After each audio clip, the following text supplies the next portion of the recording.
महाराष्ट्र हिंदी साहित्य अकादमी के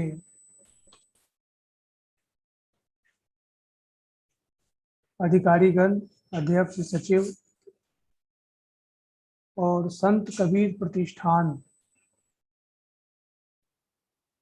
लातूर के अध्यक्ष, सचिव, हमारे मित्र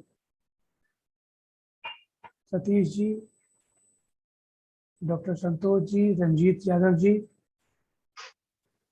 विभूति जी, आलोक जी और तमाम मित्र,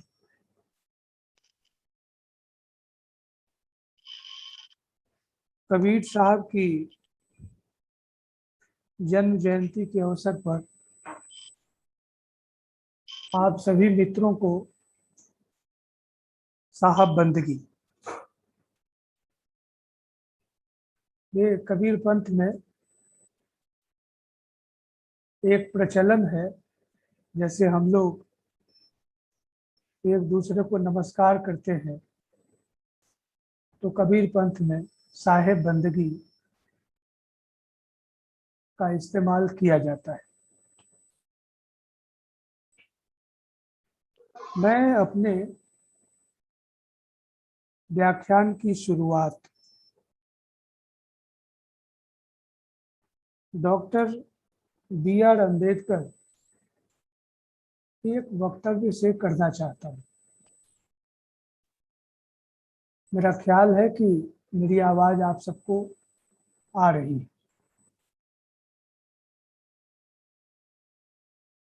कोई कंफर्म करे, मेरी आवाज आ रही है? आ रही है सर, आ रही है। अच्छी, अच्छा, आ रही है। धन्यवाद।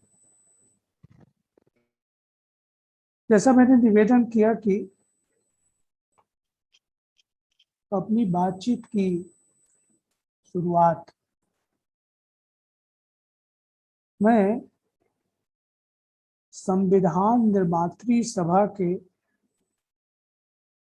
अंतिम सत्र में डॉक्टर बाबा साहब अम्बेडकर के दिए व्याख्यान से और उसके एक अंश से करना चाहता हूं, जिसमें बाबा साहब ने कहा कि बड़े लोगों की कद्र करना, उनके प्रति आदर भाव रखना बहुत अच्छी बात है। हम सबको ये काम करना चाहिए,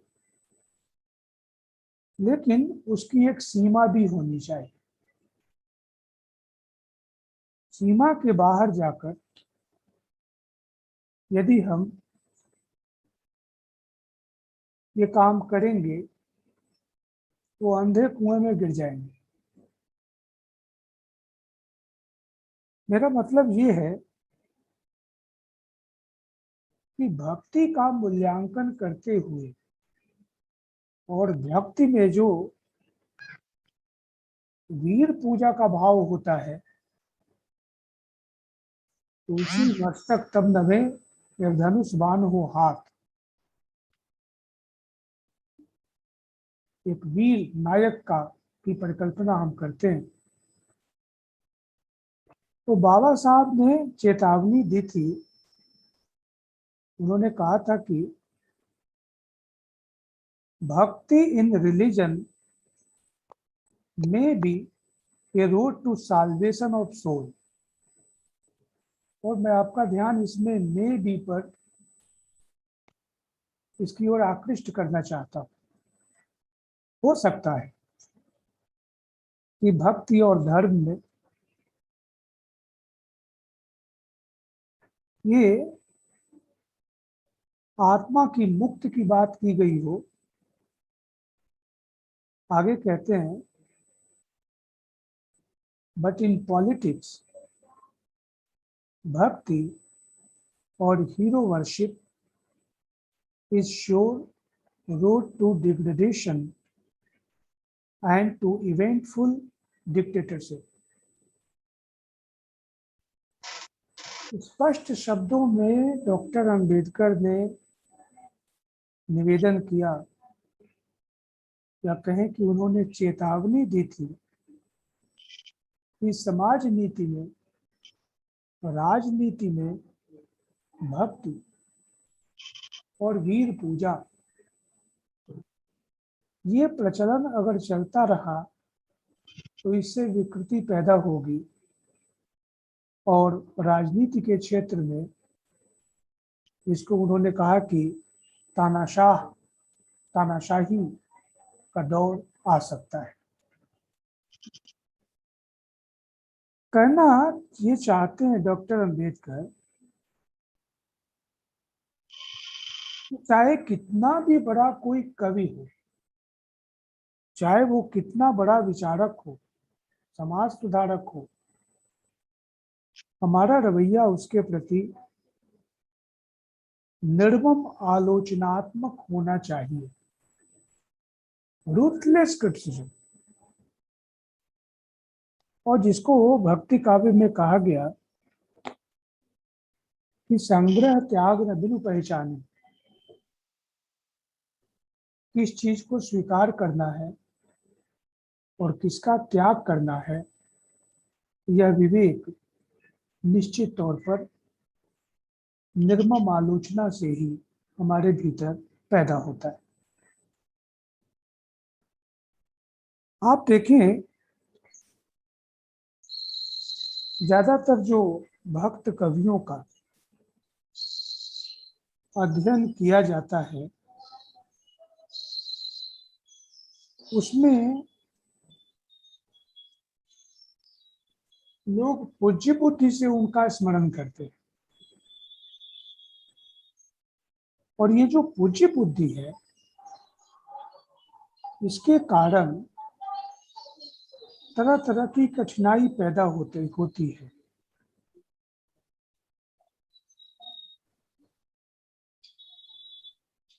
अगर पूज्य बुद्धि से कोई ऑन किया हुआ है, इनको नहीं बोलना हो वो ऑफ म्यूट कर दीजिए।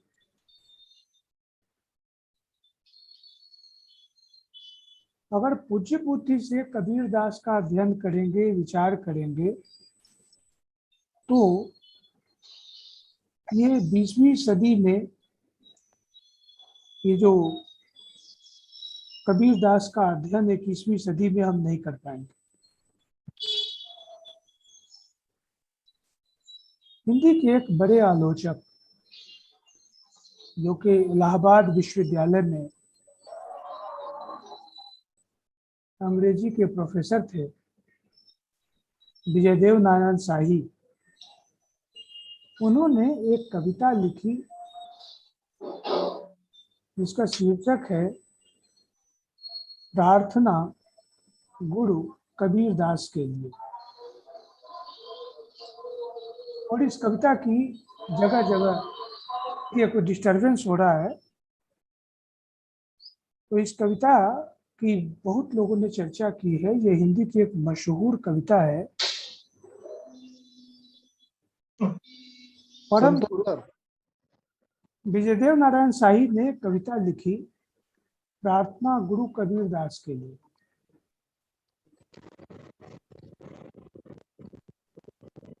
परम गुरु, दो तो ऐसी विनम्रता दो कि अंतहीन सहानुभूति की वाणी बोल सकूं और यह अंतहीन सहानुभूति पाखंड ना लगे।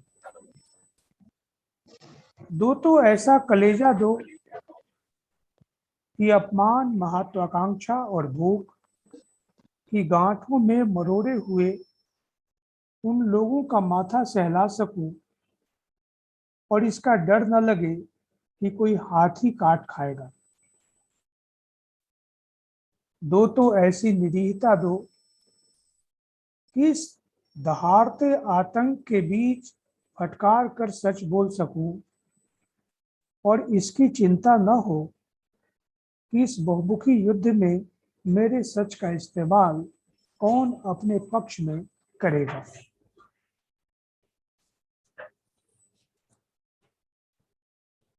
अब आप ये देखें कि सच को कहने का साहस भक्त कवियों के यहाँ आपको मिलता है, और उसमें जो सबसे ज्यादा साहस है उसका पहला प्रमाण हिंदी कविता के इतिहास में कबीर दास के काव्य में मिलता है। कोई अगर मुझसे पूछे कि भारतीय समाज में आधुनिकता का आगमन कब हुआ, तो मैं 19वीं शताब्दी या 20वीं शताब्दी का नाम न लेकर, जिसको मोटे तौर पर मध्यकाल कहा जाता है, मिडिवल पीरियड, ये ट्राईपार्टाइट डिवीजन आपको मिलेगा इतिहास में, एंशियंट, मिडिवल एंड मॉडर्न। ये इतिहास दार्शनिकों ने ऐसा विभाजन किया है। लेकिन आधुनिकता के अगर कुछ लक्षणों को देखें, वह समाज व्यवस्था अनाधुनिक है जिसमें एक व्यक्ति अपने गुण के बजाय अपनी जाति, अपनी बिरादरी, अपने खानदान, अपने कुल, अपने वंश, अपने जेंडर के कारण जाना जाता है। या बहुत सारे देशों में रंग का भी महत्व है, गोरा है कि काला है, अपने यहाँ भी है। तो ये अनाधुनिक समाज व्यवस्था होगी जिसमें एक व्यक्ति अपने गुण के बजाय बिरादरी के कारण, धर्म के कारण, रंग के कारण, नस्ल के कारण, जेंडर के कारण कम या ज्यादा महत्वपूर्ण माना जाता है। जिस जमाने में कबीर दास ने कहा कि जात न पूछो साधु की, पूछ लीजिए ज्ञान, ये साधारण सी दिखने वाली पंक्ति, ये साधारण पंक्ति नहीं है। ये पूरी सामंती समाज व्यवस्था की जो बौद्धिक निर्मित है, जो इंटेलेक्चुअल कंस्ट्रक्ट है, उसको प्रश्नांकित करती है यह पंक्ति, जिसमें एक आदमी, राजा, रानी, राजकुमार, राजकुमारी, जमींदार, बाबू साहब, महारानी, इसके कारण वो महत्वपूर्ण माना जाता था। पहली बात। दूसरी बात जिसकी ओर मैं इशारा करूंगा, संस्कृत में एक बड़े कवि हुए मुरारी, उन्होंने एक श्लोक में बड़ी प्यारी बात कही। उन्होंने कहा कि राम के बहादुर बानरों ने छलांग कर, लांग कर समुद्र को पार कर लिया, लेकिन समुद्र की गहराई का ज्ञान उनको नहीं है। समुद्र की गहराई का ज्ञान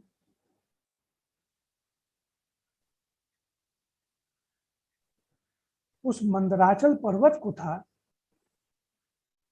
जो कि तल तक उस समुद्र में धंसा हुआ है। और मुरारी ने लिखा कि अवधिर लंघिरेव बानर भटई, किंतु गंभीरताम, आपाताल निमग्न पी वर्तनु जानाति मंदराचल। ये चीजों को केवल ऊपर ऊपर देखना, वो समाज सुधारक थे, वो क्रांतिकारी थे, वो परिवर्तनकामी थे, तो वो तो थे भक्त कवियों में, और खासतौर से निर्गुणिया भक्त कवियों के यहाँ ये चीज हमको दिखाई पड़ती है। लेकिन केवल वहीं तक उनको सीमित करके रखना, ये आलोचनात्मक बुद्धि के साथ न्याय नहीं होगा। जो कबीर की कविता का, क्या आप कहें कि जिसको हम कहते हैं व्यक्तित्व और कृतित्व,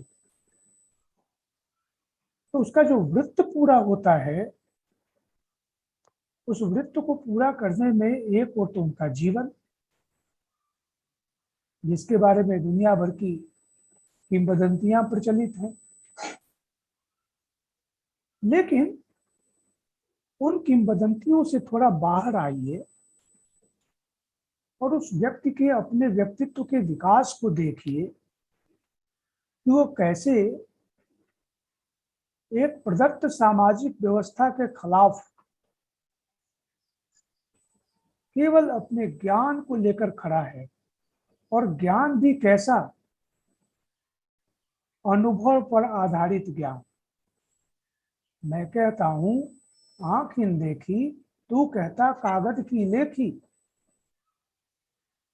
मैं कहता सुलझावन हारी, तू कहता उलझाई रे। मेरा तेरा मनुआ कैसे एक होई रे। ये शास्त्र ज्ञान नहीं, अनुभव पर आधारित ज्ञान, केवल पुस्तकीय ज्ञान नहीं। उस पूरे शास्त्र मत को चुनौती देता हुआ एक आदमी, इसमें कहा कि ये ब्राह्मण वेद पुराण वैसे ही अपने सिर पर लादे हुए हैं जैसे गधे के ऊपर चंदन लाद दिया जाता है। तो ये जो चुनौतीपूर्ण है उनकी प्रस्तुति,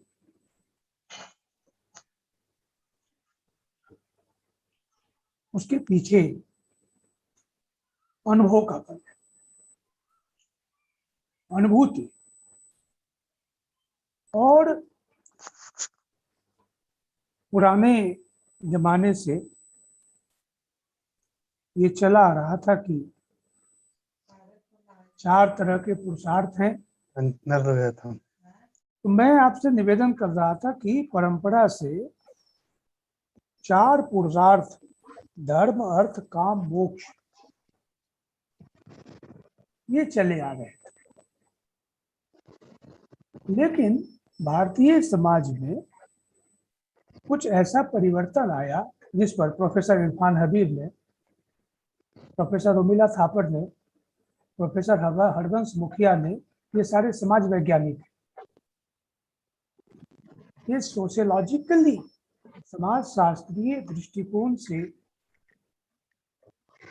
भक्ति काव्य पर विचार करने की एक लंबी परंपरा रही है, जिसकी शुरुआत सबसे पहले आपके महाराष्ट्र के डी कोसांबी या दामोदर धर्मानंद कोसांबी के नाम से हम जिनको जानते हैं, उन्होंने मिथक और यथार्थ, मिथ एंड रियलिटी नाम की किताब लिखी। तो उन्होंने, और उसके बाद धुरजटी प्रसाद मुखर्जी जो लखनऊ स्कूल ऑफ सोशियोलॉजी है, उन्होंने भक्ति काव्य पर विचार किया। और इन सारे लोगों ने कहा कि परंपरागत समाज व्यवस्था में व्यापार की वृद्धि, नगरों का विकास, शिल्प कला आदि के क्षेत्र में जो परिवर्तन आ रहा था, उसके कारण सामाजिक संबंध, आर्थिक संबंध मनुष्य के बदल रहे थे। और जब सामाजिक और आर्थिक संबंध बदलता है तो मानवीय संबंध भी बदलता है। जो पुराना ढांचा था समाज व्यवस्था का, वो चरमरा रहा था, और तकनीक के विकास के कारण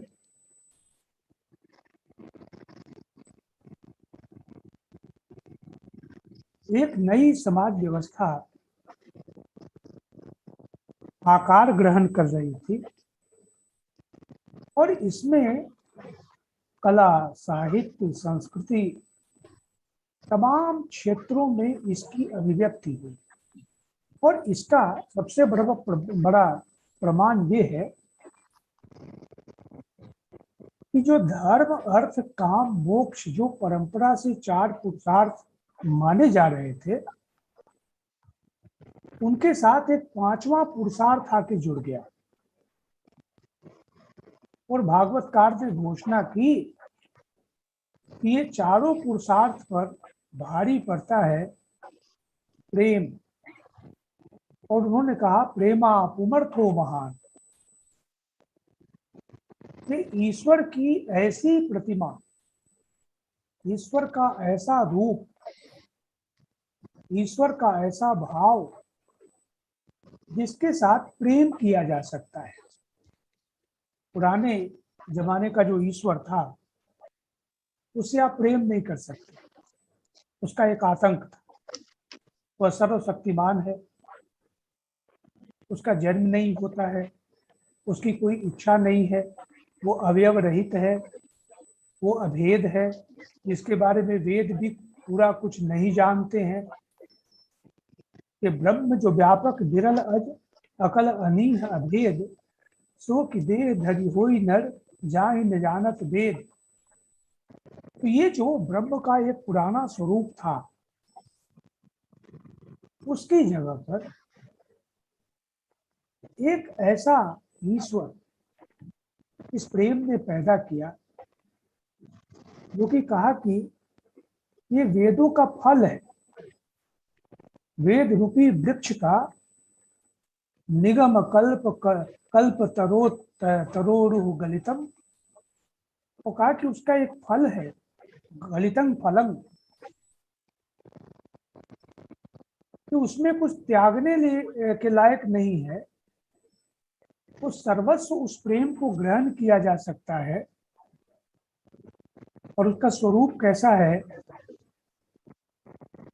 धामना स्वेन सदा निरस्त कुहकं सत्यं परं धीमहि। जो सत्य रूप है, उसके साथ कैसे प्रेम किया जाए और उस प्रेम में सब कुछ संभव। ये चीज सबसे पहले आप देखेंगे या तो कबीरदास के यहाँ, जो निर्गुण कवि हैं उनके यहाँ, और बाद में चलकर जो सूफी प्रेमाख्यानक काव्य है वहां पर ये चीज आपको मिलेगी, जिसमें कबीरदास जी कहते हैं कि ये खाला का घर नहीं है। कबीर यह घर प्रेम का खाला का घर नाही, शीश उतारे भुई धरे सो पैसे घर माए। इस ये जो प्रेम है, इसको पाने के लिए अपना सब कुछ छोड़ के आना होगा, और इसी को अपने तरीके से व्याख्यायित करते हुए, वर्णित करते हुए जायसी ने पद्मावत में कहा कि मानुष प्रेम भयउ बैकुंठी नाहित सदाचार एक मीठ। ताकि ये जो मनुष्य से मनुष्य का प्रेम है, यही बैकुंठी प्रेम। तो कबीर की कविता में एक और दो पहलू हैं उसके। केवल एक सिरा सच्चाई का एक पहलू लेकर जो आदमी चलता है, वो अंततः अतिवादी हो जाता है। सत्य के जितने पहलू हैं, उन दोनों दो पहलुओं को मिलाकर जो कलाकार, जो विचारक दोनों के बीच को की खाली जगह को भरने की चेष्टा करता है, वो बड़ा लेखक माना जाता है।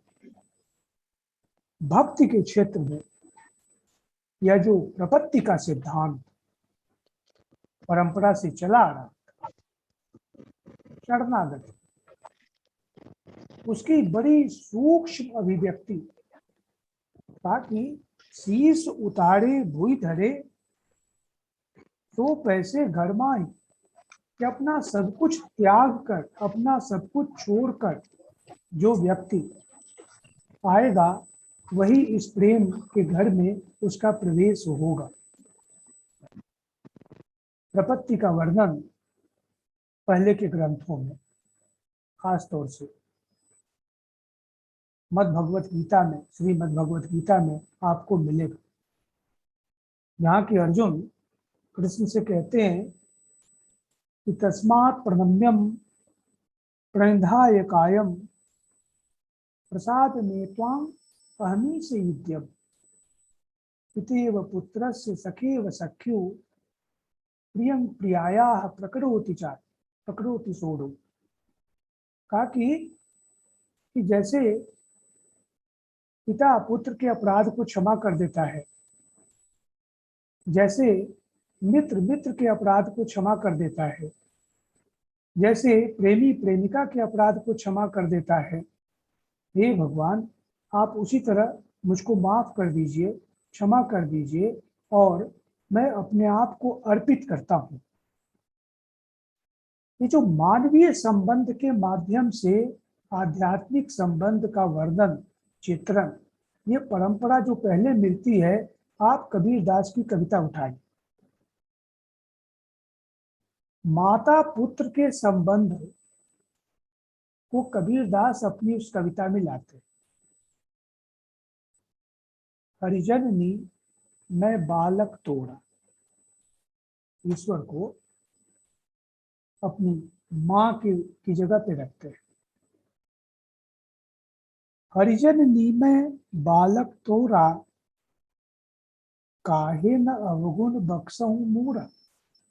कि जैसे मां संतान के अपराध को माफ कर देती है, क्षमा कर देती है, तो आप क्यों नहीं मेरे अपराध को क्षमा कर देते हैं? मैं आपकी संतान हूं, मैं आपका पुत्र हूं। और इस कविता में, इस पद में अंत में आप जाइए तो कबीर कहते हैं, कहे कबीर एक बुद्धि बिचारी, बालक दुखी दुखी महतारी। ये माता पुत्र के संबंध से ईश्वर और मनुष्य के बीच के संबंध को परिभाषित करने की जो परंपरा पहले मिलती है, संस्कृत में मिलती है, जो गीता का उदाहरण मैंने दिया, ये कबीरदास के यहाँ बहुत ही मार्मिक रूप में ये चीज मौजूद है और ये उनकी कविता को समृद्ध करने वाला तत्व है। आप देखें कि एक ओर तो गहन आत्मालोचन, जिस धर्म से उनका संबंध था जो कि विवादास्पद, कहते हैं स्वामी रामानंद के शिष्य थे, कह कबीर दुविधा मिटी गुरु मिलियो रामानंद। कहा कि उनकी कृपा से जो भी द्वंद्व था हमारे भीतर वो मिट गया। सतगुरु के प्रताप से मिट गए सब दुख द्वंद्व, कह कबीर दुविधा मिटी गुरु मिलियो रामानंद। तो एक तो वो स्थिति है कि वो गुरु और उसके कारण हमारा सारा दुख द्वंद्व मिट गया। लेकिन उसके बाद मैं ये निवेदन कर रहा था आपसे कि यह जो प्रवृत्ति है आत्मालोचन की, जो व्यक्ति आत्मालोचन कर सकता है वही व्यक्ति समाजालोचन भी कर सकता है। अपनी कमी की ओर देखना, हम जिस समाज में, जिस बिरादरी में, जिस धर्म में पले बड़े हैं, उसकी कमी को देखना, और तभी उसमें वो नैतिक साहस पैदा होगा कि वो दूसरे मजहब में जो पाखंड है, दूसरे धर्म में जो पाखंड है, उसको भी प्रश्नांकित करता है, उसको भी, उस पर भी वो सवाल खड़ा करता है। मेरे सामने एक स्थिति है और मैंने जैसा कहा डॉक्टर अंबेडकर को उद्धृत करते हुए, वीर पूजा से, हीरो वर्शिप से बचने की जरूरत है। आप सबको मालूम है कबीरदास निर्गुणिया थे, साधो जात न पूछो निर्गुणिया। लेकिन कबीरदास के भी, उनके नाम पर भी मठ आपको कई जगह मिलेंगे। मुझे पूरा विश्वास है कि आप सबने मैला अंचल उपन्यास पढ़ा होगा और उस उपन्यास में कबीर मठ की क्या दुर्दशा है कि वो सेवादास है और रामदास है और लक्ष्मी कोठारिन है, उसका पूरा रेणु ने चित्रण किया है। आप बनारस में कबीर चौरा चले जाइए, जिन सारी चीजों का कबीर दास ने विरोध किया, मूर्ति पूजा, व्यक्ति पूजा, निर्गुण ब्रह्म की वकालत की, लेकिन आप देखें जैसे बहुत सारे मार्क्सवादी मित्रों ने मार्क्स का बेड़ा गर्क कर दिया, तो कबीर के नाम पर भी मठ मंदिर, कबीर के नाम पर भी मठ मंदिर आपको मिलेंगे। अब हमारे सामने दिक्कत ये है कि हम ये मूल्यांकित करें कि कबीर की कविता में, कबीर के काव्य में, या फिर पूरे भक्ति काव्य में, ये जगह जगह हमको जो गुरु की महिमा और गुरु का महिमा मंडन दिखाई पड़ता है। हम सब उसी समाज से आए हैं जिसमें कि आरुणि की गुरु भक्ति, नचिकेता और इस तरह के बहुत सारे जो माइथोलॉजिकल कैरेक्टर हैं, उनकी भक्ति का बहुत सारा आख्यान मिलता है। लेकिन समाज शास्त्रीय दृष्टि से आप विचार कीजिए, यह जो गुरु की अवधारणा है, और इस मुद्दे पर प्रोफेसर हरबंस मुखिया ने और इरफान हबीब ने विचार किया है। इन दोनों समाज शास्त्रियों ने ये बताया, खासतौर से मुखिया जी ने, कि राज दरबार की उपेक्षा, राज दरबार को नकारना, जो भक्त कवियों के यहाँ जो ये प्रवृत्ति मिलती है, तो दुनिया में ऐसा देखा गया कि हम कई बार जिस चीज का बहुत विरोध करते हैं, उससे जाने अनजाने हम प्रभावित भी हो जाते हैं। शंकराचार्य के बारे में कहते हैं कि उन्होंने बौद्ध मत का बहुत विरोध किया, लेकिन विरोध करते करते इतना डूब गए उसमें कि बौद्ध मत का उन पर असर भी आने लगा बाद में। इसीलिए शंकर को प्रच्छन्न बौद्ध भी कहा जाता है। लगभग यही स्थिति ये राज दरबार, सामंतों, जमींदारों, जागीरदारों, राजा महाराजा, नवाब, ताल्लुकेदार, इनके दरबार का विरोध करने वाले जो लोग थे, उन लोगों ने उनके समानांतर, उनके बराबर में, उनके समकक्ष जो संस्था कायम की, सोशियोलॉजिकली स्पीकिंग, एक समाज शास्त्रीय ढंग से आप विचारे हैं तो जैसे परिवार है, तो परिवार एक संस्था है, इंस्टीट्यूशन। इंस्टीट्यूशन का मतलब केवल कॉलेज स्कूल नहीं होता है, परिवार भी एक संस्था है। विवाह है, विवाह एक संस्था है। जो काशीनाथ राजवाड़े की किताब है, विश्वनाथ काशीनाथ राजवाड़े की, तो मैरिज भी एक इंस्टीट्यूशन है, गुरु यह भी एक इंस्टीट्यूशन है। और ये इंस्टीट्यूशन, यह संस्था राजा का विरोध करते हुए, राज दरबार का विरोध करते हुए यह संस्था अस्तित्व में आई कि हम राजा को नहीं मानते हैं, राजा के जैसा उसी तरह शान शौकत से रहने वाला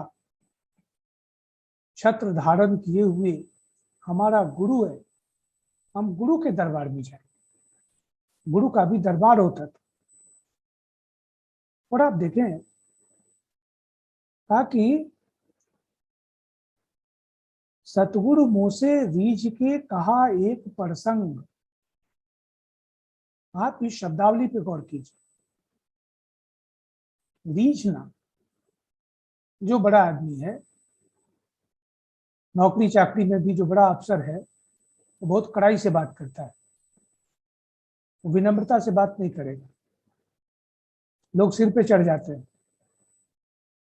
मतलब खींच कर बात करेगा। Yes, please tell me what do you want, पहले देखेगा ही नहीं। तो ये जो गुरु है, ये गुरु नाम की जो संस्था है, उसमें भी जो आसन पर बैठा हुआ व्यक्ति है, वो शिष्य के साथ बहुत ही कड़ाई से पेश आता है। लेकिन कोई ऐसा वक्त आया, कोई ऐसा पल आया जिसमें कि वो गुरु पसीज गया। क्या देख के पसीज गया? भक्ति देख। गुरुपद पंकज सेवा तीसरी भगति अमान, कि गुरु के चरण कमलों की इतनी सेवा की गई कि गुरु पसीज गया और उसने रीझ कर, प्रसन्न होकर कोई एक प्रसंग सुनाया। सतगुरु, कबीर कहते हैं, सतगुरु मुंह से रीझ के कहा एक प्रसंग, तो कहा कि वो प्रसंग सुनने के बाद मुझको रोमांच हो गया, बरसा बादल प्रेम का, भीज गया सब अंग। मित्रों, मैं निवेदन ये करना चाहता हूं कि आप इस गुरु संस्था पर, और हम लोग बराबर इस्तेमाल करते हैं, ये हमारे गुरु जी। गुरु अब एक ग्लोबल शब्द है, गूगल गुरु, गूगल के साथ भी इस्तेमाल किया जा रहा है, और ग्रेट टीचर के अर्थ में गुरु का इस्तेमाल करते हैं। लेकिन निवेदन ये है, आप जरूर इस्तेमाल कीजिए, हम भी करते हैं, लेकिन जान के इस्तेमाल कीजिए कि समाज शास्त्रीय दृष्टि से राजा के समानांतर इस संस्था का विकास हुआ है। कि राजा अगर छत्र धारण करता है, राजा अगर सिंहासन पर बैठता है, तो गुरु भी सिंहासन पर बैठेगा, गुरु भी छत्र धारण करेगा। कबीर दास की कविता में एक पूरा खंड है गुरुदेव को अंग। और कबीर के जो बड़े गायक हैं, आप उनको सुनिए, और जिस अटपटी वाणी में गुरु के बारे में जो कबीर के विचार हैं, वो गुरुदेव से पाइया जन्म की अनेक अटक खोले, कहे कबीर गुरु पूरा मिले, तो जीव शिव को एक तोले। गुरुदेव बिना जीव को कल्पना ना मिली, गुरुदेव बिना जीव को भला नाही। इस तरह की पंक्तियां मिलेंगी आप। इसमें कितनी कबीरदास के द्वारा कही गई है और कितनी नहीं कही गई है, इसके बारे में कोई प्रामाणिक जानकारी नहीं है, लेकिन गायकों ने जम के इनका इस्तेमाल किया है।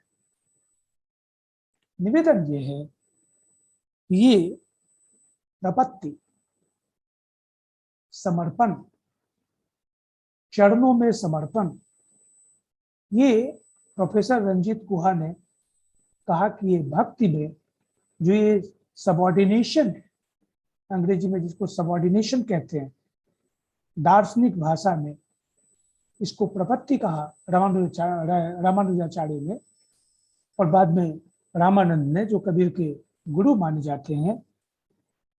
तो ये जो प्रपत्ति है, शरण में जाना, गुरु की शरण में जाओ, राजा की शरण में नहीं जाएंगे, गुरु की शरण में जाएंगे। और ये परंपरा पहले से चली आ रही है। यहाँ की गीता में कहा गया कि सर्वधर्मान परित्यज्य मामेकम शरणं व्रज, अहम त्वा सर्व पापेभ्यो मोक्षयिष्यामि मा शुचि। क्या जो जीवात्मा सारी चिंता को छोड़ देती है, और मेरी शरण में आ जाती है, मैं उसके हानि लाभ का योग क्षेमम वहाम्यहम। कहा कि अनन्या चिंतयन्तो मां ये जना पर्युपासते तेषां नित्याभियुक्तानां योगक्षेमम वहाम्यहम, कि मैं उसके हानि लाभ का भार ग्रहण करता हूं। तो ये जो प्रपत्ति वाली कल्पना है, वो उससे कबीर दास भी बचे हुए नहीं है। उससे निर्गुण भक्ति के जो कवि, जिनको हम क्रांतिकारी मानते हैं और हैं, वो प्रदत्त सामाजिक व्यवस्था को जो प्रश्नांकित करते हैं, लेकिन इन रचनाकारों पर भी, इन कवियों पर भी वह प्रचलित जो प्रवृत्ति है, पहले से चली आ रही जो प्रवृत्ति है प्रपत्ति वाली, शरणागति वाली, राम नाम को पटन तरह देवे को कछुनाई, कबीर कहते, काले गुरु संतोखिए हौस रही मनमाए, कि क्या दे दो गुरु को कि वो संतुष्ट हो जाए। ये मन में ये बात चुभती रह गई, लेकिन वो बात पूरी नहीं हुई। कुल मिला के मित्रों, मैं ये कहना चाहता हूं, और ये कुछ लोगों को संभव है ये बात थोड़ी अटपटी लगेगी, लेकिन आप इस पर विचार कीजिए, क्योंकि जैसा बाबा साहब ने कहा कि हीरो वर्शिप ये करने की जरूरत नहीं है। क्रिटिकल तरीके से, आलोचनात्मक नजरिए से आप बड़े से बड़े कवि, बड़े से बड़े रचनाकार, बड़े से बड़े समाज सुधारक पर विचार कीजिए। खुद बाबा साहब अपने बारे में भी कहते हैं कि मुझ पर भी आलोचनात्मक तरीके से बात की जाए। मार्क्स ने कई लोगों के बारे में कहा कि ये अगर मार्क्सिस्ट हैं, then I am not a Marxist. तो ये जो व्यक्तित्व है कबीर दास का और संत भक्त कवियों का, थोड़ा सा आलोचनात्मक तरीके से विचार करने की मांग करता है। डीपी मुखर्जी ने कहा कि इतना क्रांतिकारी आंदोलन था, आखिर ये ध्वस्त कैसे हो गया, समाज व्यवस्था सुधरी क्यों नहीं। तो उन्होंने बताया कि पूरे के पूरे भक्ति काव्य में, जिसमें कबीर का काव्य भी शामिल है, उसमें आत्मा के अनुरोध और सामाजिक यथार्थ के बीच में गहरी फांक है। जो अंग्रेजी में उन्होंने लिखा है, मैं उसका हिंदी में अनुवाद आपके सामने प्रस्तुत कर रहा हूं कि एक और तो गहन अनुभूति, आध्यात्मिक अनुभूति, यहाँ की हरिजन नीमे बालक तोड़ा, इतनी गहराई से बात कही जा रही है, और दूसरी ओर जो प्रदत्त सामाजिक व्यवस्था है, सामंती व्यवस्था है, जिसमें कि वही राजा, वही तालुकेदार, वही जमींदार, वही पंडा, वही पुरोहित। आप सबको मालूम होगा, स्वामी दयानंद सरस्वती जब काशी गए और काशी जाकर उन्होंने मूर्ति पूजा का खंडन शुरू किया, तो बनारस के राजा ने बड़े बड़े पंडितों को भेजा उनसे शास्त्रार्थ करने के लिए, और शास्त्रार्थ करते करते शाम हो गई, और उसके बाद महाराजा के लोगों ने और उनके सबने कहा कि हमने सिद्ध कर दिया कि आप पराजित हो गए। ये स्वामी दयानंद के साथ हुआ। आप देखिए, जो व्यवस्था है उसको हिलाना इतना आसान नहीं, उसमें निहित स्वार्थ है। और उस समय के जो शहर कोतवाल थे, उन्होंने जब हस्तक्षेप किया, तो काशी शास्त्रार्थ में उसका वर्णन आता है कि महाराज ने कहा कि कोतवाल साहब, उस समय का कोतवाल मतलब आज का एसपी, ये अंग्रेजों के जमाने की बात है, तो कहा कि बनारस मंदिरों का शहर है और मंदिर में मूर्ति होती है, अगर मूर्ति पूजा नहीं होगी, मंदिर नहीं होंगे तो काशी नहीं होगी, और काशी नहीं होगी तो सारे पुरोहित कहाँ जाएंगे, और फिर काशी नरेश का क्या होगा। स्वामी दयानंद जैसे बड़े आदमी पर पत्थर फेंके गए, पानी की बौछार की गई, और कुछ लोगों ने लिखा है कि जूता चप्पल भी फेंका गया था। ये जो एक सोशल रियलिटी है और दूसरी ओर गहन आध्यात्मिकता, ये दोनों के बीच में डीपी मुखर्जी कहते हैं कि एक दरार थी और उसके सामने यह भक्ति आंदोलन पराजित। दूसरी बात, हमेशा देखें जो सामाजिक सांस्कृतिक सोशियो कल्चरल डायनेमिक्स है वो सीधे नहीं चलता है, उसकी गति घुमावदार होती है, और उसके जितने घुमाव होते हैं वे कुंडलाकार होते हैं। मतलब सरलीकरण करके आप किसी रचनाकार का यदि मूल्यांकन करेंगे तो उसकी जय जयकार कर देंगे, फूल माला चढ़ा देंगे, जिसका उसने खुद विरोध किया। ये जो विरासत जिसको कहते हैं लेगेसी, तो लेगेसी संभालने का ये तरीका नहीं।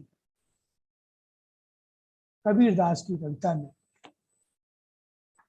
समाज को लेकर जो एक कड़ाई के साथ डांट फटकार की प्रवृत्ति मिलती है, मूर्ति पूजा का विरोध मिलता है, पाखंड का प्रतिषेध मिलता है, ये सारा एक पहलू है कबीरदास का, उनके काव्य का। और दूसरा पहलू जहां की दुखिया दास कबीर आपको मिलते हैं, जिसमें कि पूरे काव्य का जो बीज है वो है करुणा, वो है दुख, वो है पीड़ा।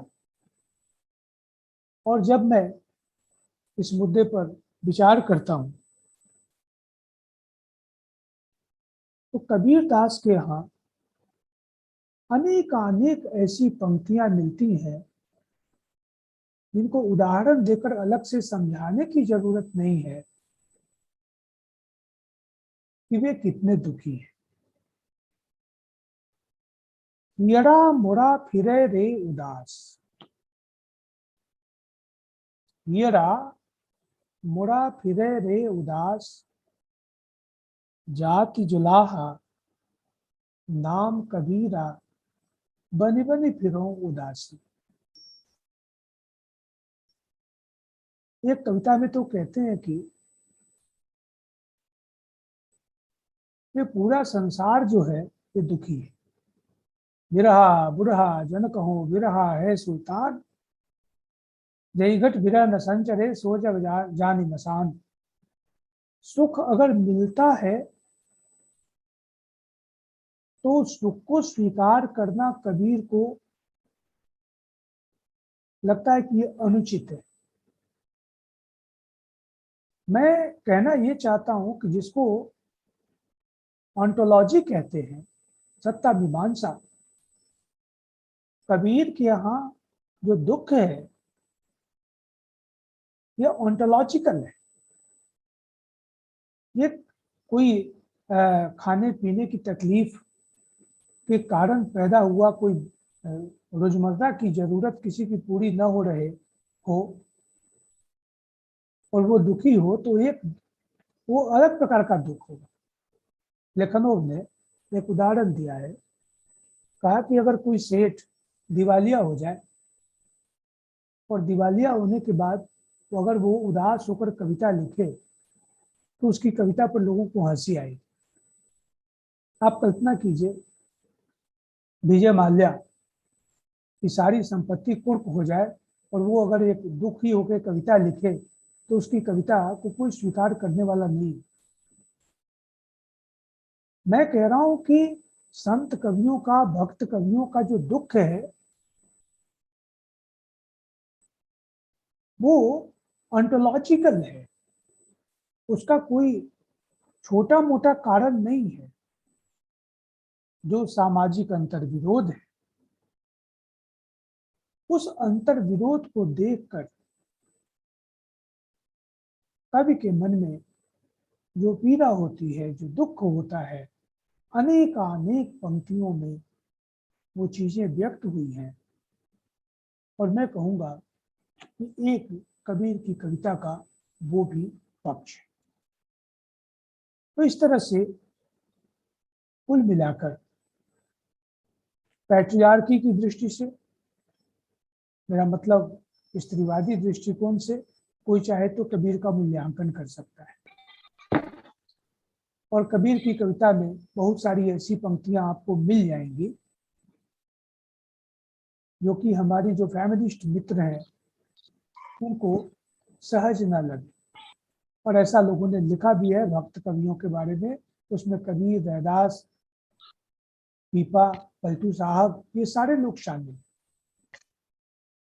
हमारे सामने सवाल ये है कि ऐसा हुआ तो क्यों हुआ, और इसका एकमात्र उत्तर है, जैसा कि कार्ल मार्क्स ने लिखा है, कि ideology of the dominant class remains the dominant ideology.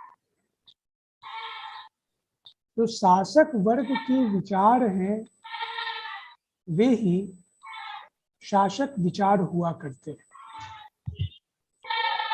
तो जो पितृसत्तात्मक समाज व्यवस्था है,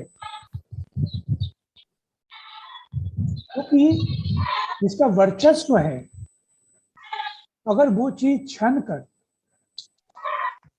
कला में, संस्कृति में, साहित्य में वो चीज अगर आती है और बड़े से बड़े कवि को प्रभावित करती है, तो इसमें कोई आश्चर्य की बात नहीं है। वो सगुण कवि भी उससे प्रभावित हैं और निर्गुण कवि भी उससे प्रभावित। तो ऐसा है कि मेरे पास कहने के लिए बहुत कुछ है और मुझे मालूम नहीं है कि मैंने कितना समय लिया और कितनी देर मुझको बोलना है। तो मैं अपनी बात को विराम देता हूँ। आज कबीरदास जी की जयंती के दिन उनको याद करते हुए हम जो भारत के लोग हैं, हमारा दायित्व तो बनता है कि हम कबीर की कविता और उनके जीवन से वह संदेश ग्रहण करें जो हमारे समाज को और दुनिया को ज़्यादा से ज़्यादा मानवीय बनाने में सहयोग प्रदान करे। धन्यवाद।